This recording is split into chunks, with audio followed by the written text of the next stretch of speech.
दोस्तों, आप सभी का स्वागत है अथेनियम एकेडमी की डिजिटल क्लासेस में। और हम लोग अपना जो विषय स्टार्ट कर रहे हैं वो हमारा है रसायन विज्ञान। रसायन विज्ञान में हमने टॉपिक स्टार्ट किया है, मैंने पहले भी बता दिया है। जो लोग आज फर्स्ट टाइम ये वीडियो देख रहे हैं वो इससे पहले की सीरीज़ देख सकते हैं। हम लोगों ने रसायन विज्ञान इन केमिस्ट्री स्टार्ट किया है, वो बेसिक टू हाई यानी सभी एग्जाम के लिए इम्पोर्टेंट है। ठीक है, तो इस टॉपिक में जो रसायन विज्ञान चल रहा है उसमें भी हम पढ़ रहे हैं एटॉमिक स्ट्रक्चर, परमाणु संरचना, जहां हम पहले ये पढ़ चुके हैं कि परमाणु के बारे में सबसे पहले किसने बताया। ठीक है, और क्रमशः आगे किन किन वैज्ञानिकों के द्वारा परमाणु के अंदर यानी कि परमाणु के बारे में हमें जानकारी दी है। ठीक है, तो हम लोग स्टार्ट करते हैं अपना टॉपिक। ठीक, हमारा टॉपिक क्या चल रहा है, परमाणु संरचना। ठीक, इसके बारे में बात है। हमारा टॉपिक है, उसका नाम है परमाणु संरचना, एटॉमिक स्ट्रक्चर। अब इसमें हमने बताया था कि सबसे पहले जो विद्वान थे जिन्होंने हमें परमाणु के बारे में बताया था उनका नाम क्या था, ऋषि कणाद। क्या बताया गया था, फटाफट जो इससे पहले लेक्चर है वो रिवीजन करना है जिससे हम कंटिन्यूस आगे जुड़ सके। तो ऋषि कणाद ने बताया था कि इन्होंने कब बताया था, 800 ईसा पूर्व, ईसा मसीह की जन्म के 800 साल पहले, बिफोर क्राइस्ट, कि परमाणु एक ऐसा भाग है, पदार्थ का ऐसा भाग है जिसे विभाजित नहीं किया जा सकता, ना ही उसे खत्म किया जा सकता है। ये किसके द्वारा बताया गया था, ये बताया गया था ऋषि कणाद के द्वारा। फिर इनके बाद दूसरे वैज्ञानिक जिनका नाम था जॉन डाल्टन। ठीक है, 1808 में इनके द्वारा ऋषि कणाद की ही कॉपी जो थ्योरी थी उसकी कॉपी की गई और लेकिन इन्होंने उसको लिख दिया, इसलिए परमाणु सिद्धांत, फर्स्ट एटॉमिक थ्योरी, प्रथम परमाणु सिद्धांत किसने दिया, किसका नाम आता है, तो आप बताएंगे जॉन डाल्टन, प्रथम परमाणु सिद्धांत। ठीक है, किसने दिया, जॉन डाल्टन। तीसरा, सबसे पहले हमें आवेश के बारे में यानी कि चार्ज के बारे में किसने बताया, जे थॉमसन ने। ठीक, इनके और इन्होंने कब दिया, ये इन्होंने दिया हमें 1904 में, 1904 में, ये ईस्वी में है ना, एनोडोमनी, बिफोर क्राइस्ट एनोडोमनी। एक क्लास में समझाऊंगा आपको इनको सभी सनों के बारे में। फिर जे थॉमसन के सिद्धांत को हम लोग जानते हैं, plum pudding model. Plum pudding एक स्वीट डिश है, मैंने बताया था, कहाँ की, जापान की। प्लम पुडिंग मॉडल कि इनके द्वारा बताया गया था, क्या बताया गया था भाई, कि एक परत, दो परतें होती हैं, मतलब परमाणु है, उसके अंदर छोटे छोटे क्या हैं, कण हैं, है ना, भरे हुए हैं, जो एक अपन ये कह सकते हैं इस तरीके से छोटे छोटे कण हैं, और ये क्या है, चार्ज, और बाहर वाला एरिया जो इसके अंदर है वो क्या है, वो भी चार्ज है। तो दो भाग है, एक है निगेटिव और एक है पॉजिटिव। ठीक है, ये बताया गया। भारत में इसको मैंने बताया था किसके नाम से आना गया, तरबूज मॉडल के नाम से, जहाँ हमें बताया गया कि जो लाल भाग है वो पॉजिटिव है, जो रेड पार्ट है वो क्या है, पॉजिटिव है, और जो ब्लैक यानी सीड्स, जो बीज होते हैं तरबूज में, ठीक है, वो क्या है आपके, नेगेटिव। क्लियर, ये जे थॉमसन के द्वारा दिया गया था 1904। फिर इसके बाद आए थे रदरफोर्ड। ठीक है, इसके बाद किसका आना हुआ था, रदरफोर्ड का। इसके बाद आना हुआ रदरफोर्ड। ठीक है, रदरफोर्ड। अब रदरफोर्ड के द्वारा जो थ्योरी दी गई थी, जहां हमें ये बताया गया था, इन्होंने जो थ्योरी दी थी वो हमारी कौन सी थ्योरी थी, इन्होंने दी थी अल्फा पार्टिकल स्कैटरिंग प्रोग्राम्स जो दिया था, यानी कि अल्फा कण या स्वर्ण पत्री प्रयोग। ठीक है, पर गोल्डन पेपर। ठीक है, तो गोल्डन पेपर्स जो इन्होंने प्रोजेक्ट किया था उसमें इन्होंने बताया था, क्या बताया था, कि किसी भी एटम के न्यूक्लियस में पॉजिटिव होते हैं और उसकी बाहरी कक्षा में क्या करते हैं, इलेक्ट्रॉन चक्कर लगाते हैं। लेकिन इनकी थ्योरी विफल रही, क्यों रही, और इन्होंने थ्योरी हमें कब दी थी, तो इन्होंने दी थी हमें कब, 1911 में इनके द्वारा थ्योरी दी गई थी। इस थ्योरी में बताया गया था कि इलेक्ट्रॉन्स बाहर की कक्षा में चक्कर लगाते हैं और प्रोटॉन्स यानी कि जो पॉजिटिव यानी कि चार्ज होता है वो कहाँ रहता है, न्यूक्लियस केंद्र, यानी कि न्यूक्लियस केंद्रक के बारे में सर्वप्रथम हमें किसने बताया था, रदरफोर्ड। लेकिन इनकी थ्योरी विफल क्यों हुई, क्योंकि हमें ये बताया गया है कि परमाणु कैसा है, अविनाशी, कांट बी डिवाइडेड, अविनाशी, यानी कि हम इसे खत्म नहीं कर सकते, है ना, खत्म नहीं कर सकते। बट इनकी थ्योरी के अनुसार अगर ये चक्कर लगा रहे हैं तो इनकी एनर्जी खत्म होगी, यानी कि इनका अस्तित्व समाप्त हो जाएगा। तो ये स्टेबिलिटी यानी एटॉमिक स्टेबिलिटी की बात नहीं कर पाए थे, इसके लिए क्या हुआ, इनकी थ्योरी क्या मानी गई, गलत मानी गई। इनके बाद में हम लोग पढ़ चुके थे कि इनके बाद आए थे आपके साइंटिस्ट जिनका नाम था नील्स बोर, ठीक है।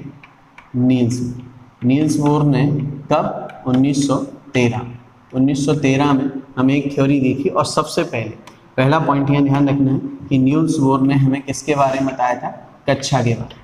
कक्षा ये ऐसे बोलते हैं हम लोग कोष, ठीक है, ये इंग्लिश में हम उसको बोलते हैं सेल, ठीक है। सेल के बारे में सर्वप्रथम किसके द्वारा बताया गया, नील्स बोर के द्वारा 1913 में बताया गया। और इनके द्वारा क्या बताया गया था, इनके द्वारा ये बताया गया था, ध्यान देना जरा, सबसे पहले कि जो न्यूक्लियस होता है उस न्यूक्लियस के बाहर क्या होता है, एनर्जी लेवल की कक्षाएं होती हैं, एनर्जी यानी ऊर्जा स्तर पर कक्षाएं बनी होती हैं। और जिस इलेक्ट्रॉन्स के अंदर जितनी ऊर्जा होती है वो उस हिसाब से उस कक्षा के अंदर चक्कर लगाता है। साथ में इस जो कक्षा होती है वो कैसी होती है, वृत्ताकार। अगर कोई भी वस्तु वृत्ताकार मार्ग पर घूमती है तो उसके द्वारा कार्य क्या माना जाता है, शून्य माना जाता है, जीरो माना जाता है। कार्य शून्य है तो एनर्जी भी कंज्यूम क्या होगा, शून्य होगा, जीरो होगा। तो इसलिए इलेक्ट्रॉन्स लगातार कक्षा में चक्कर लगाते रहते हैं। लेकिन किसी भी ये नाभिक के चारों ओर कक्षाओं का निर्माण ऊर्जा स्तर के हिसाब से होता है। और जिस इलेक्ट्रॉन में जितनी ऊर्जा होती है वो उसी हिसाब से उसी के अंदर चक्कर लगाता है, ठीक है। जैसे अपन बात करते हैं जितना जिसका एनर्जी लेवल होता है उस हिसाब की कक्षाओं में चक्कर लगाता है, ठीक है। तो इन्होंने क्या बताया, इन्होंने ये बताया कि जो इन्होंने यानी स्टेबिलिटी ऑफ एटम की बात की, परमाणु के स्थायित्व की व्याख्या की इन्होंने, पहली चीज। दूसरा इनका मोस्ट इम्पोर्टेंट क्वेश्चन, सेल कक्षा के बारे में किसने बताया था, नील्स बोर, ठीक है। इन्होंने बताया था कि जो ऊर्जा स्तर होता है उसी के हिसाब से इलेक्ट्रॉन्स उसके बाहर चक्कर लगाते रहते हैं। क्लियर यहाँ तक, यहाँ तक हम पिछले लेक्चर में पढ़ चुके थे। अब हम आगे समझते हैं हमारा 5th पॉइंट या 6th पॉइंट है जो, देखो पहला हमारा था कर्नाड ऋषि, फिर जॉन डाल्टन, जे थॉमसन, उसके बाद में रदरफोर्ड, फिर नील्स बोर। 5 साइंटिस्टों के बारे में पढ़ चुके हैं। हमारे 6वें साइंटिस्ट हैं जिनका नाम है समरफील्ड,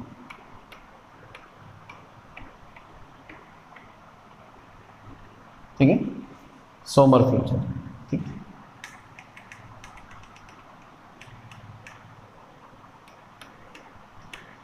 अब क्या हुआ, सोमरफील्ड ने आकर हमें 1919 का, आप ध्यान देना जरा अच्छे तरीके से, 1919 में इन्होंने हमें बताया कि जरूरी नहीं कि कक्षाएं जो होती हैं, यानी कि हम बात करें कक्षाओं की, कि कक्षाएं जो होती हैं वो वृत्ताकार ही हो। कई कक्षाएं, जैसे कि इससे पहले नील्स बोर ने हमें बताया था कि नाभिक के चारों ओर वृत्ताकार कक्षाएं होती हैं, बताया था नील्स बोर। लेकिन इन्होंने बताया कि वृत्ताकार भी होती हैं और दीर्घ वृत्ताकार भी होती हैं, सर्कुलर होती हैं, लेकिन एक्स्ट्रा सर्कुलर भी होती हैं, है ना, एक्स्ट्रा सर्कुलर बोल सकते हैं मैंने। दीर्घ वृत्ताकार भी होती है। ये किसके द्वारा बताया गया, ये बताया गया हमें समरफील्ड के द्वारा, ठीक है। इनके द्वारा पहला पॉइंट क्या बताया गया कि जरूरी नहीं कक्षाएं वृत्ताकार हो, दीर्घ वृत्ताकार भी होती हैं, ठीक है। दूसरा पॉइंट जो इनके द्वारा बताया गया, जैसे कि हमें हमारे साइंटिस्ट थे जिनका नाम क्या था, नील्स बोर, तो उन्होंने हमें सर्वप्रथम काय के बारे में बताया था, कक्षाओं के बारे में। तो उनकी कक्षाओं के बारे में फिर से एक बार देख लेते हैं। नील्स बोर ने जो हमें बताया था, तो नील्स बोर ने हमें कक्षाओं के बारे में बताया था। तो उन्होंने क्या बताया था कि जो कक्षाएं होती हैं वो कैसी होती हैं, सर्कुलर होती हैं और एनर्जी लेवल के हिसाब से चलती हैं। ये किसके द्वारा बताया गया, फिर से देख लेना एक बोर्ड पे, थोड़ा सा मैं जो एक पॉइंट्स भूल गया था कि भाई KLMN ये नाम है, ये पहली कक्षा है, नहीं समझ में आया हो देखिए, इन्होंने बताया ये पहली कक्षा, इसका नाम K, दूसरी कक्षा इसका नाम L, ये पहली कक्षा नियरेस्ट, न्यूक्लियस के नियरेस्ट है, ठीक है। और फिर तीसरी कक्षा है M और चौथी कक्षा है हमारी N, ठीक है। ये तो पहली कक्षा, दूसरी कक्षा, तीसरी, चौथी, KLMN। अब इनमें पर्टिकुलर नील्स बोर ने अपने अनुसार नाम रखा है। KLMN का कोई रीज़न नहीं है कि हम रीज़न ढूंढें कि KLMN क्यों नहीं रखा गया, ABCD रख देते KLMN। तो नील्स बोर ने कक्षा के बारे में बताया था और क्या बताया था कि ये वृत्ताकार होती है। लेकिन इसी को समरफील्ड ने बताया कि वृत्ताकार होती है, मानते हैं, बट दीर्घ वृत्ताकार भी होती हैं, एक्स्ट्रा सर्कुलर भी होती हैं, ठीक है। तो इनके द्वारा एक चीज़ और बताई गई, और वो क्या बताया गया जरा वो देखते हैं फटाफट से। तो समरफील्ड के द्वारा बताया गया, समरफील्ड के द्वारा, हाँ,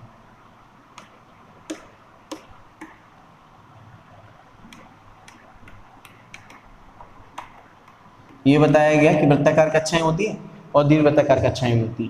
तो यानी इन्होंने ये चीज और समझाई, जरा उस चीज को ध्यान देना कि जो कक्षा होती है न्यूक्लियस, न्यूक्लियस के बाहर कक्षा वृत्ताकार और दीर्घवृत्ताकार भी होती है। सेल होता है, ध्यान देना, सेल के अंदर इन्होंने इनके द्वारा सर्वप्रथम बताया गया, ये सेल यानी कक्षा, और मैंने बता दिया कि इसे हम लोग क्या बोलते हैं, कोष भी कहते हैं, कक्षा कोष भी कहते हैं, ठीक है। इनके अंदर होता है, कक्षा के अंदर होती है उपकक्षा। ये किसके द्वारा बताया गया सबसे पहले, सोमरफील्ड के। सोमरफील्ड के द्वारा दो चीज बताई गई, वृत्ताकार होती है, दीर्घवृत्ताकार कक्षाएं भी होती है, यानी उपकक्षा यानी उपकोष भी कह सकते हैं हम लोग इन्हें, ठीक है। और सेल यानी कि इंग्लिश में हम इसे बोल सकते हैं सब सेल, ये होती है, ठीक है। और दूसरा यानी कि ये चीज यहाँ समझ लो, सेल, सेल के अंदर सब सेल, सब सेल के अंदर हम ये कह सकते हैं ऑर्बिट, ठीक है, ऑर्बिट। और ऑर्बिट के अंदर हम ये कह सकते हैं ऑर्बिटल कक्षक, ऑर्बिटल के अंदर हम ये कह सकते हैं इलेक्ट्रॉन्स होते हैं। ये हमें बताया गया किसके द्वारा, सोमरफील्ड के द्वारा, यानी कि सेल यानी कक्षा, या इसे आप लोग बोलते हो कोष, याद रखें। इसके अंदर होती है सब सेल, सब सेल का मतलब होता है उपकक्षा या उपकक्षा, या उसे बोल सकते हो आप लोग उपकोष, क्या कह सकते हैं इसे हम, उपकोष भी कह सकते हैं।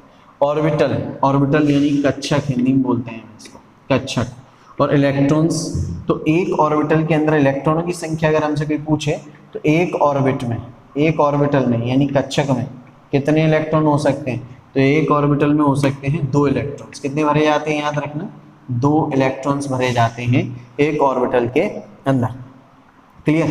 तो किसके, सोमरफील्ड के द्वारा बताया गया। अब सोमरफील्ड ने हमें बताया कि जो सब सेल होती है, सेल, सेल के नाम मैंने बताई थी KLMN, ये होते हैं सेल के नाम।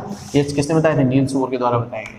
इन्होंने बताया इसके अंदर सब सेल होते हैं, सब सेल का नाम इन्होंने बताया S, P, D और F।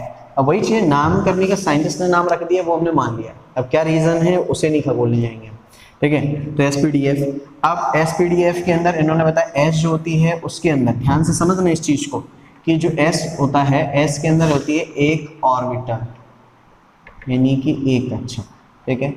ध्यान से समझ में आए कि S के अंदर एक होता है, P के अंदर हमारा होता है 3, D के अंदर होती है 5 और F के अंदर होती है हमारी 7, क्लियर। एक ऑर्बिटल में कितने इलेक्ट्रॉन भरते हैं, आपने बताया 2, तो S के अंदर हमेशा कितने इलेक्ट्रॉन भरे जाएंगे, 2 इलेक्ट्रॉन।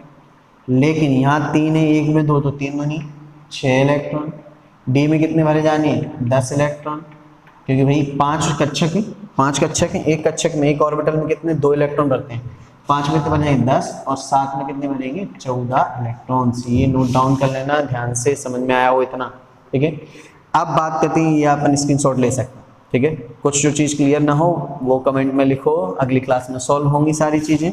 अब जैसे कि हम बात करें कि इनका इन्होंने आकार का नाम भी बताया, जरा नाम समझ लेते हैं। जैसे कि S ऑर्बिटल, क्योंकि इनके द्वारा बताया कि वृत्ताकार और दीर्घवृत्ताकार, तो कक्षक के भी आकार होंगे, यानी कि उपकक्षा के अंदर जो कक्षक होंगे उनके भी आकार, सब सेल्स जो होती हैं SPDF कक्षा का अगर आकार वृत्ताकार दीर्घवृत्ताकार, तो उपकक्षा के भी आकार होंगे।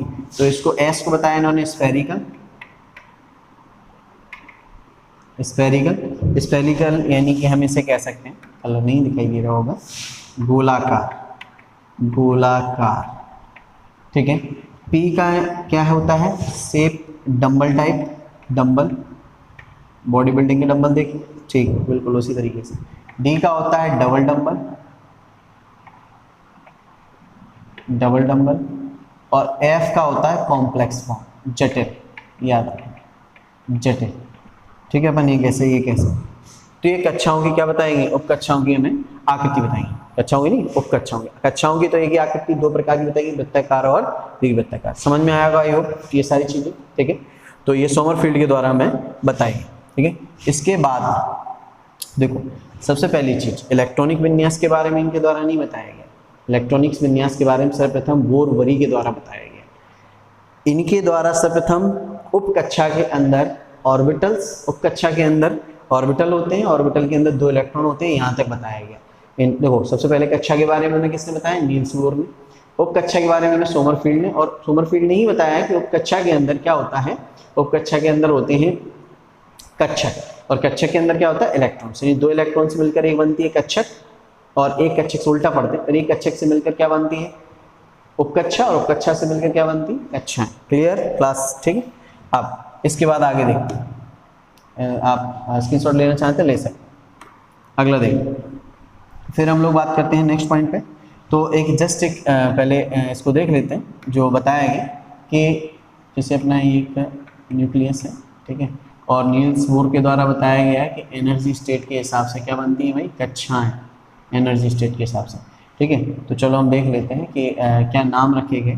तो नील्स बोर के द्वारा नाम रखे गए K, L, M और M, ठीक है। फिर उसके बाद सोमरफील्ड के द्वारा बताया गया है कि इनमें कितने इलेक्ट्रॉन्स भरे जाते हैं। तो S कक्षा जो पहली होती है उसमें कितने इलेक्ट्रॉन्स, 2 इलेक्ट्रॉन्स। फिर आता है आपका अगली क्लास में चलेंगे तो S + P 2 मिल जाएंगे, तो इसके अंदर कितने हो जाएंगे, S में 2 और P में 6, तो कितने हो जाएंगे, 8 इलेक्ट्रॉन्स, ठीक है। फिर इसके बाद तीसरी में आ जाती है S, P, D, 3 आ जाएंगे। तो S में कितना होता है 2, P में कितने होते हैं 6, 8, 6 और 2 8, और D में कितने होते हैं 10, तो कितने हुए टोटल नंबर ऑफ 18 इलेक्ट्रॉन्स, ठीक है। अभी जस्ट मैंने बताया था कि S में कितने भरे जाते हैं 2, P में 3 कक्षक होते हैं, तो P में कितने होती है 6, D में 5 कक्षक कितने होते हैं 10, तो जोड़ो 10, 10 इसके D के, 6 इसके, 2 इसके, 10 और 6 16 और 2 18 इलेक्ट्रॉन्स हो जाएंगे। अब चलिए चौथी कक्षा में N में, तो यहाँ क्या हो जाती हैं आपकी 3 चीज़ें हो जाती हैं, तो कौन कौन सी हो जाती है, S + P + D + F, यहाँ वो कहेंगे। अब S, P, D, F में यहाँ देखें, S में कितनी हो गई अपनी 2, P में कितनी हो गई हमारी 6, D में कितनी हो गई हमारी 10, F में कितनी होगी 14, तो 10 6 16 तो 18 14 कितने हुए टोटल 32 इलेक्ट्रॉन्स। क्लियर हुए, ठीक। तो इस तरीके से क्या किया जाता है, इलेक्ट्रॉन्स भरे जाते हैं। ये क्या है हमारा इलेक्ट्रॉनिक विन्यास, इसके बारे में हम लोग जानते हैं, ठीक है। अब इलेक्ट्रॉनिक विन्यास मतलब जस्ट ऑफ नील्स बोर ने बताया था, जैसे जैसे जो सबसे यानी कि नाभिक के पास जो क्या होती है भाई पहली कक्षा, उसमें सबसे ऊर्जा कम होती है। तो हमने जैसे बोला कि नंबर ऑफ N हमारी पहली क्लास, जिसका नाम क्या है K, इसके अंदर कितने इलेक्ट्रॉन भरे गए 2 इलेक्ट्रॉन्स, ठीक है। फिर दूसरी हमारी जो कक्षा आई, ठीक है, दूसरी हमारी कक्षा थी जिसका नाम हमने क्या रखा KL, और इसमें हमारे कितने इलेक्ट्रॉन आए 8 इलेक्ट्रॉन्स। फिर हमारी तीसरी कक्षा आई, तीसरी कक्षा का हम लोगों ने नाम क्या रखा M, इसमें हमारे कितने इलेक्ट्रॉन आए 18, ठीक है। फिर हमारी चौथी कक्षा नंबर ये नंबर है, चौथी कक्षा है, उसका नाम हम लोगों ने क्या रखा, उसका नाम हम लोगों ने KLN, और इसके अंदर कितने इलेक्ट्रॉन्स हैं हमारे 32 इलेक्ट्रॉन्स। क्लियर। तो इस तरीके से इलेक्ट्रॉन्स भरे जाते हैं, ठीक है ना। इसके बाद में हमें एक अगर हम इलेक्ट्रॉनिक विन्यास को बनाएं, ठीक है ना, इलेक्ट्रॉनिक विन्यास के बारे में बात करें फर्स्ट ऑफ ऑल, तो इलेक्ट्रॉनिक विन्यास के बारे में बताने वाले जो विद्वान हैं कि इन्होंने बताया कि हम इसको इस तरीके से भी याद रख सकते हैं। ये एक फॉर्मूला भी होता है इलेक्ट्रॉन्स बनने का, आपने पढ़ा होगा 2n², स्कूल में पढ़ा होगा, स्कूल में पढ़ा कि नहीं पढ़ा, 2n²। इससे हम इलेक्ट्रॉन भर सकते हैं किसी भी कक्षा। कैसे 2n², 2 नंबर ऑफ n पहली क्लास है 1, 1 का वर्ग 1, 2 में 1 का गुणा किया 2 भर जाएगा। अब दूसरी कक्षा लिया आपने, 9 की जगह पे 2 रखा, 2 का वर्ग कितना हो गया 4, 4 दूनी 8, 8 इलेक्ट्रॉन भर गए। ऐसे 3, 3 का वर्ग 9 दूनी 18, 4, 4 का वर्ग 16 दूनी 32। क्लियर। इस तरीके से भी हम क्या कर सकते हैं, इलेक्ट्रॉन्स भर सकते हैं। इतना समझ में आया, ठीक है। अब इसके बाद हम देखते हैं नेक्स्ट पॉइंट पे, अगला अपना ध्यान देते हैं कि अगले पॉइंट्स में अगले जो साइंटिस्ट थे उन्होंने किस तरीके से इसको फिल किया। तो आप लोगों को ये समझ में आया होगा कि किस तरीके से हम इलेक्ट्रॉन्स भरते हैं। अगर आपसे कोई पूछे कि किसी कक्षा में इलेक्ट्रॉनों की संख्या, तो आप यहाँ से भी निकाल सकते, ठीक है। ये फॉर्मूला लगा के भी निकाल सकते, बाकी मैंने बता ही दिए, ठीक है। जनरली इलेक्ट्रॉनिक विन्यास की बात करें अगर हम इसी के स्ट्रक्चर से देख लेते हैं कि इलेक्ट्रॉनिक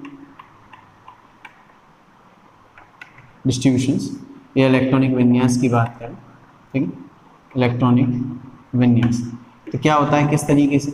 तो पहली कक्षा है एक में कितना S है, तो 1s, तो इसमें कितने भरे जाते हैं 2, ठीक है। फिर आते हैं दूसरी में S और P है, तो 2s² इन 2p 6, P में कितने भरे जाते हैं 6। फिर आ जाते हैं हम 3s², 3p 6 और 3d, d में कितने भरे जाते हैं टोटल नंबर ऑफ 10, है ना। फिर ऐसे आते हैं 4s², फिर 4 में p भी है, 4p में कितने आते हैं 6, फिर d भी है, d भी कितने, अब 2 में d नहीं है तो d नहीं भरेंगे भाई, 4 में d तक आ रहा है तो d भरा जाएगा। 4f में कितना बढ़ा जाता है भाई 16, ठीक है, या 14 सॉरी, है ना। तो इस तरीके से ये क्या हो गया हमारा इलेक्ट्रॉनिक विन्यास। सर हम क्लियरली एक बार और समझते हैं इसको, एक एग्जांपल आप सॉल्व करके मैं बताता हूँ, फिर आप लोग करके देखो। फॉर एग्जांपल कि मेरे पास किसी का, अच्छा भरा कैसे जाता है, कैसे पता होता है कि भाई कितने इलेक्ट्रॉन्स हैं इसके अंदर, एटॉमिक नंबर यानी कि परमाणु संख्या ही प्रोटॉनों की संख्या होती है वैसे, और जितने प्रोटॉन होते हैं उसके बराबर क्या माने जाते हैं इलेक्ट्रॉन्स। तो एटॉमिक नंबर, मान लो कि एटॉमिक नंबर हमें दे दिए 15, ये भर, चलो हम भरते हैं। तो सबसे पहले हमने देखा कि पहले कौन सी आती, एस आती, एस में हमने 2 भर दी, पहली कक्षा में अभी इलेक्ट्रॉनिक विन्यास से पीछे लिखा था, वहाँ से देख के आप यहाँ भरने की कोशिश, समझने की कोशिश करें। फिर हमने ले लिए 2s, दूसरी कक्षा में पहुँचे, दूसरी कक्षा की कक्षा, और ये क्या है उपकक्षा, अभी जस्ट हम एक और एग्जाम्पल समझेंगे, उपकक्षा एस में कितने भर जाते हैं 2, हमारे पास कितने बचे 2 यहाँ भर गए थे, चलो 13 बचे थे, 13 में से 2 यहाँ ले लिए।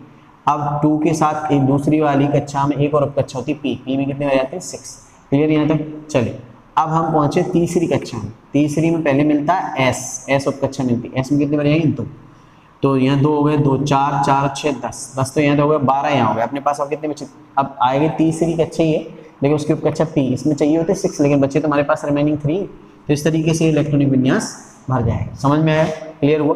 एटॉमिक नंबर देख के हमने इलेक्ट्रॉनिक विन्यास कर लिया।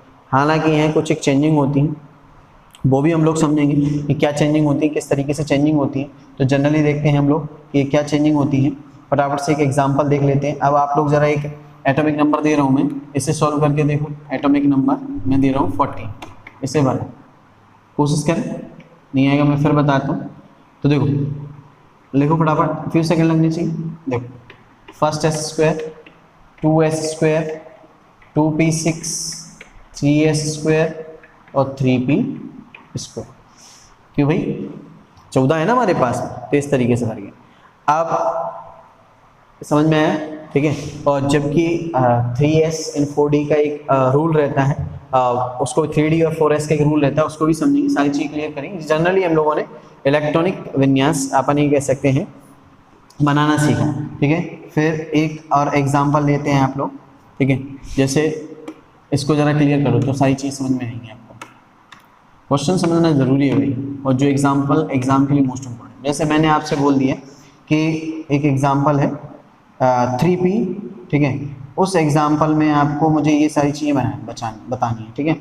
तो देखते हैं 3p, मेरा एग्जांपल 3p में आप मुझे बताएं कक्षा, कौन सी कक्षा है इसमें, उपकक्षा कौन सी इसके अंदर, और इसके अंदर कक्षक, ऑर्बिटल कितने, how many orbital this class, ठीक। उपकक्षा यानी कि सबसेल कौन सी है इसके अंदर, और सेल कौन सी है इसके, ठीक है, ये बता। तो देखो सबसे पहले ये जो फर्स्ट जो नंबर होता है वो आपको बताता है काय के बारे में, कक्षा के बारे में। तो कौन सी कक्षा है, तीसरी, 3rd क्लास, ठीक। इसका नाम क्या होता है KLM, क्लियर। चलो अब उपकक्षा जो सिंबल होते हैं यानी कि जो ये नंबर था संख्या, जो अक्षर होते हैं वो उपकक्षा के बारे में बताते हैं। तो P उपकक्षा कौन सी है इसकी, P, ठीक है। अब P होती है तो P के अंदर हमें पता है कितने ऑर्बिटल होते हैं, हमने अभी लर्न कराया था 3 ऑर्बिटल होते हैं भाई, जिसके अंदर कितने इलेक्ट्रॉन, क्वेश्चन ये भी आ सकता है कि इस उपकक्षा में कितने इलेक्ट्रॉन भरे जा सकते हैं। तो आप क्या बताएंगे, 2 इलेक्ट्रॉन होते हैं एक कक्षक में, और यहाँ कितनी कक्षक है 3, कितने इलेक्ट्रॉन भरे जाएंगे, क्लियर, समझ में आया होगा यहाँ तक। चलो आगे देखते हैं नेक्स्ट फटाफट से। अब आता है अपना, अगर हमसे कोई क्वेश्चन पूछ लेता है, अब इलेक्ट्रॉनिक अरेंजमेंट जो है उसके बारे में हमें बताया किसने, सबसे पहले क्वेश्चन ये आता है। देखो नील्स बोर ने 1913 में सबसे पहले हमें कक्षा के बारे में बताया, सोमरफील्ड ने उपकक्षा और कक्षक के बारे में बताया। सोमरफील्ड ने इलेक्ट्रॉनिक विन्यास के बारे में नहीं बताया, फिर से मैं बता रहा हूँ, उसके बारे में बताया वोरबरी ने। इलेक्ट्रॉनिक अरेंजमेंट अगर आपसे कोई पूछ ले कि इलेक्ट्रॉनिक अरेंजमेंट किसने बताया फर्स्ट टाइम,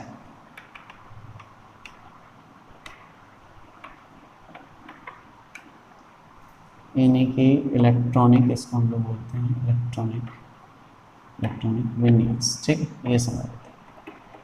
तो इलेक्ट्रॉनिक विन्यास के बारे में हम लोगों को बताया, जो हमारे साइंटिस्ट थे, अभी जस्ट मैंने नाम बताया आपको, बोरबरी, उन्होंने हमें बताया, ठीक है, इलेक्ट्रॉनिक विन्यास। तो इलेक्ट्रॉनिक विन्यास के बारे में हमें बताने वाले जो साइंटिस्ट हैं, ठीक, इनका नाम है, इन्होंने 1921 में हमें बताया, और इनका नाम है बोरबरी, बोरबरी, ये साइंटिस्ट बोरबरी, ठीक है। ये बताओ, इन्होंने 1921 में बताया कि किस तरीके से कक्षाओं में इलेक्ट्रॉन्स, जैसे 1919 में समरफील्ड ने बताया कि भाई पहले क्या होती है कक्षा, कक्षा के अंदर, कक्षा यानी कि कोष या सेल, कुछ भी कह सकते हैं आप लोग इसे, फिर इसके अंदर सबसेल यानी उपकक्षा, और फिर इसके आगे अपन ये कह सकते हैं उपकोष, ठीक है।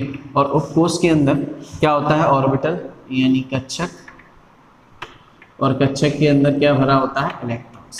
तो सबसे पहले हम इलेक्ट्रॉन्स भरते हैं, ऑर्बिटल बनता है, ऑर्बिटल से सबसेल बनता है, सबसेल से सेल बनता है। इस तरीके से हम नीचे से ऊपर की ओर क्या करते हैं, अपना जो भी है इलेक्ट्रॉन्स वो भरते हैं।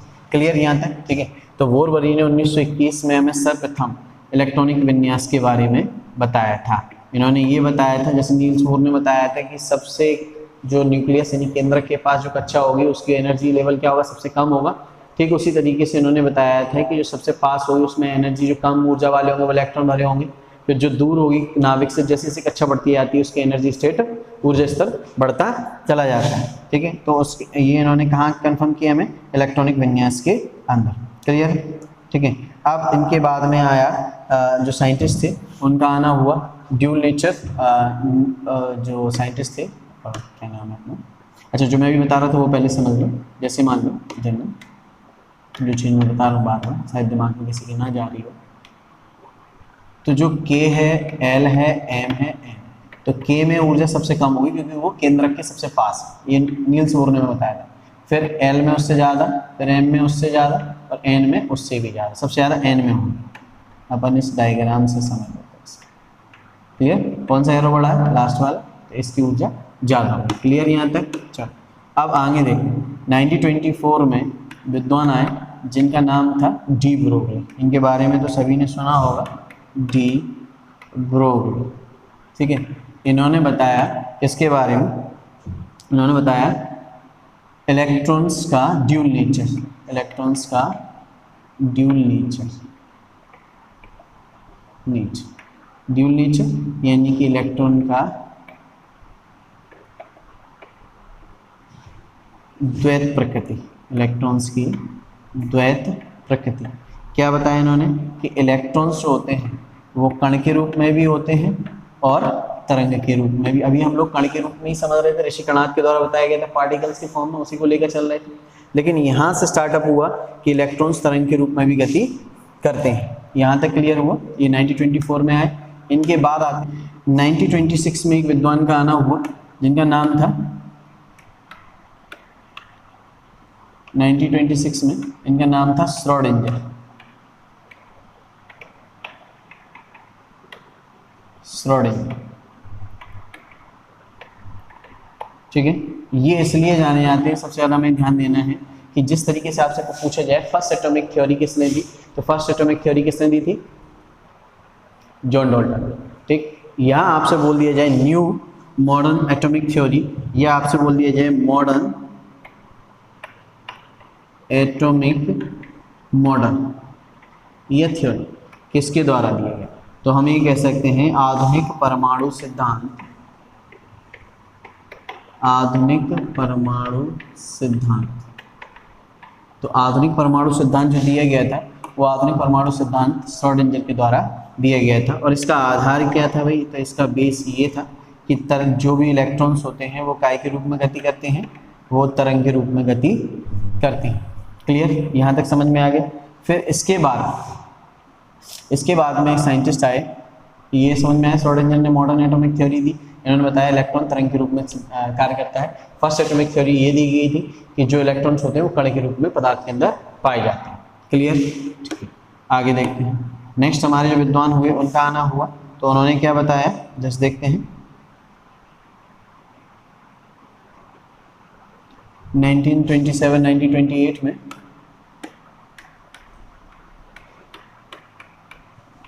1927 में एक विद्वान जिनका आना हुआ, इनको हम जानते हैं हाइजेनबर्ग के नाम से। हाइजेनबर्ग जानते होंगे सभी लोग।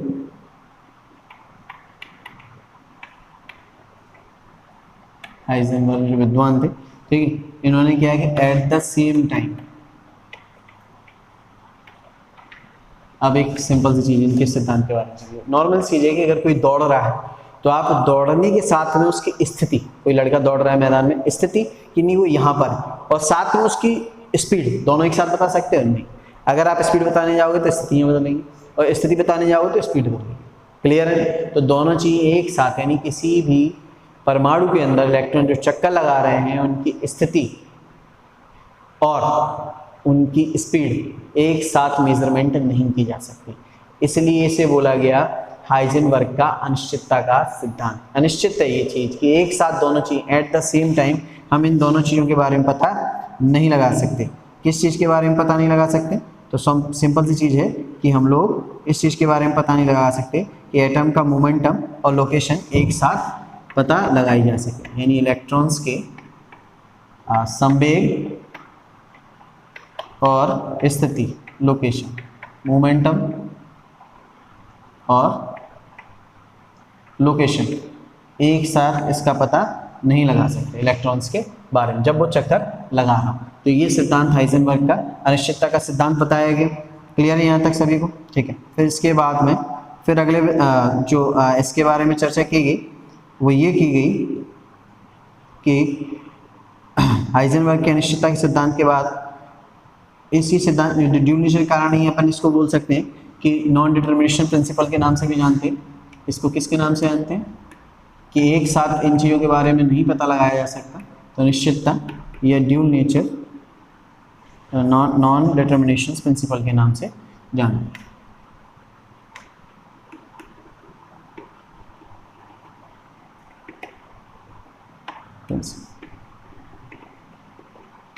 तो ये सारी जो थ्योरी थी, ये सारे सिद्धांत थे, वो काय के बारे में थे हमारे, ये सभी की सभी एटम के बारे में थे। ठीक है, क्लियर। अब इसके बाद नेक्स्ट क्लास में हम लोग है ना जो पढ़ेंगे वो हम लोगों ने जो आज इलेक्ट्रॉनिक विन्यास पढ़ा हुआ है उसके बारे में प्रॉपरली तरीके से पढ़ेंगे कि इलेक्ट्रॉनिक विन्यास को कैसे भरा जाता है, क्या इसमें जो भी कक्षाएं जो सारी चीज़ें होती किस तरीके से फिल कर पाते।